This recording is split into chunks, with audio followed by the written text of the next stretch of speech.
I see that Amanda is the first hand raised. And Amanda, if you can go ahead and unmute, I see you did. Thank you. What's your question for Hope? Thank you so much. And thank you, Hope, for that. It was really remarkable. I'm an animal activist myself. And I do a lot of straight activism and having conversations with people and helping them bridge the connection from the animal pieces that they purchase in the store to the pieces on their plate. And I find that there's a lot of people who don't really know, because there's such a disconnect in, like, socially, where we just go to the grocery store and you grow up thinking this piece of, plastic holds this thing that we have to eat for nutritional value.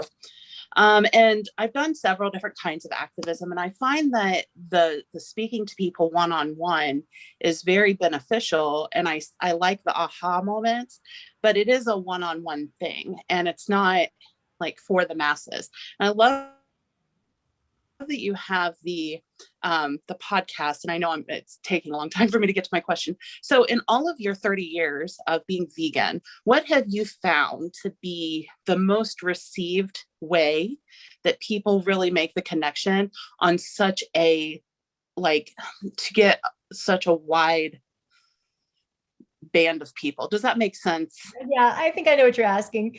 What's most effective? Yeah, so I would say that we are learning. We're trying to figure that out as activists over the last 40, 50 years, 2 or 3 decades. We have been trying to figure that out. What's most effective? And I think we've learned a lot. I think we've learned that one thing is to really, you want to have empathy, you want to have sympathy. You don't want to judge or attack or make people feel uncomfortable. You don't make change when someone's yelling at you. You make change when you're talking to a friend, right? So it's more about having empathy for the people that you're talking. And I'll tell you something that I have noticed over this last year is that we really lose that empathy when we're online. And people that I've seen that have wonderful one-on-one conversations with people like that, when they're leafleting or tabling, will just, have great conversations and be kind and generous and have a conversation with someone. Once they get online, then suddenly it gets very ugly very fast, and people feel so much more able to attack or get frustrated or debate or defend.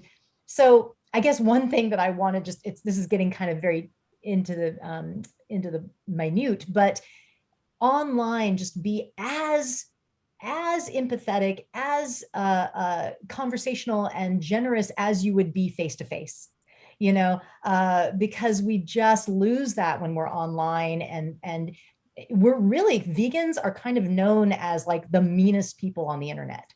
So don't do that, please. Don't feed into that. Let's be the nicest people on the internet, so people will want to be in the vegan club. They want to be part of what we're doing.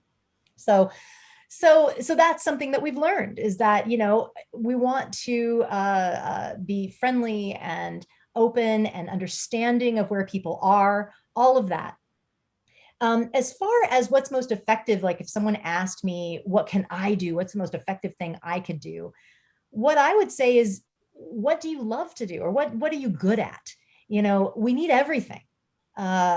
Just saying, oh, go out and leaflet. Well, if you don't like leafleting, if that's not an enjoyable experience for you, then that's not going to be the best thing for you to do. So you got to find what you're good at, what brings you joy, and not necessarily that it's joyful, but that you can maintain it and sustain it for years, because we need people doing this work for years. Yeah. So I don't know what's most effective. It's hard to say, but I think that just continuing what we're doing, learning what's most effective, learning the best ways to do things, and reaching people where they are online is really great. You know, and that we've got to switch and shift with whatever's happening. And I'm so glad to see that with the pandemic, just like this conference, that, you know, we're moving things online, moving things to where people are. So yeah, just being adaptable and as effective as we can be. Hope, thank you. Up next, we have someone with the initials TK. TK, if you can go ahead and unmute yourself. Hi. Hi, thank you so much. I just had a question. I am a pet owner, and I was just wondering, so I feel a little bit hypocritical because I don't eat meat, but I also buy cans and cans of meat for my cats because they have to eat. So I was just wondering what you suggest for pet owners. And I know that the animal suffered. So is there a way around that? Thank you. Is there a way around it? I hear you. I know exactly what you're going through. I have had 6 kitties come through my life, all rescue situations or roommates that left a cat or whatever it was, and they became, you know, in my care. And it's so hard because okay, I'll say this. There are animals that are very easily vegan. Dogs can be vegan easily. There's some great vegan dog foods out there, V-Dog and Wild Earth. There's rabbits are wonderful vegan pets. They are completely vegan companion animals, if we don't like the word pets. So yeah, it's, you know, there are options if you are wanting a companion animal and don't want to buy meat. A dog or a rabbit are great ideas. Cats. That's where we get into the gray areas and the sticky issues. Cats are obligate carnivores. They do need meat, taurine, which is only found in meat, amino acid. So it's more challenging. There are vegan cat foods, and some cats do fine on those vegan cat foods. I tried to put my cats on vegan cat food, and I think I had 4 kitties at the time, and one of them got deathly ill. To the point where he was at the vet and almost died. And it was because of the food. Now, granted, this was about 10 years ago. So I think the formulas have gotten better. However, it's tricky and challenging with cats, I will say.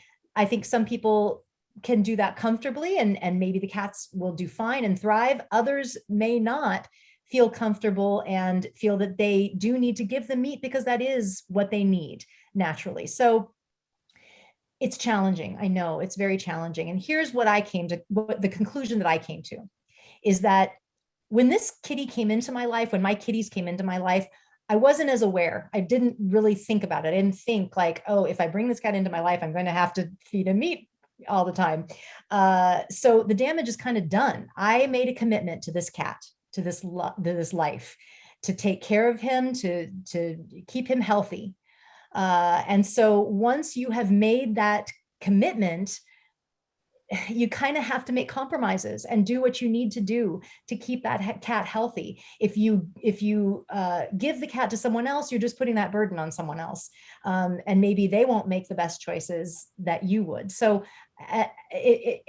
at this point, all my kitties have all passed, and I've chosen not to get another cat because I don't want to buy more meat. So, you know, so everybody has to make that choice for themselves. But I think once you have a kitty and you've made this epiphany, you have to just realize that you made the commitment to the kitty, compromises have to be made, and you've got to keep your cat healthy in the best way that you see fit. Now, an exciting thing on the horizon is cultured meat for cats and dogs. So that's an exciting, you know, there's a lot of controversy around cultured meat. I still don't know where I fall on it, but I am excited about it for pet food, for cats. That would be great. That's what I hope they put the energy into with cultured meat so that we can get our kitties on the cultured meat.